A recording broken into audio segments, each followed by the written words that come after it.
সারাদিন রোজা রাখার পর তারাবির নামাজ পড়ে শরীরের ক্লান্তি দূর করার জন্য হাঁটতে হাঁটতে চলে গেছিলাম একটা দোকানের মধ্যে।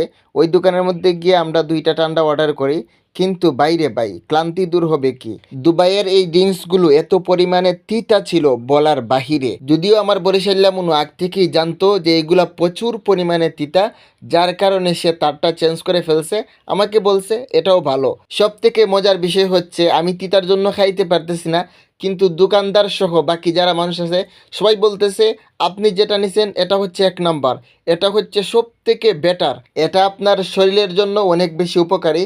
তো তার পাশ দিয়া বরিশাল্লা আবার তার ড্রিঙ্কস আমাকে দেখাইতেছে, বলতেছে আহা কি স্বাদ, আহা কি স্বাদ, তুমি তিতাটা খাইতেছো।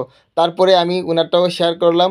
আসলে বাইরে ভাই এত পরিমাণে তিতা ড্রিঙ্কস আমি এর আগে কখনোই খাই নাই। মানে কি বলবো, আমি কখনো চিন্তাও করতে পারি নাই যে এত পরিমাণে তিতা হবে। আর এই দুইজনের ডং দেখতে দেখতে আমার অবস্থা শেষ। এদের ডং কখন যে আমার দেখা শেষ হবে একমাত্র আল্লাহ বালা জানে।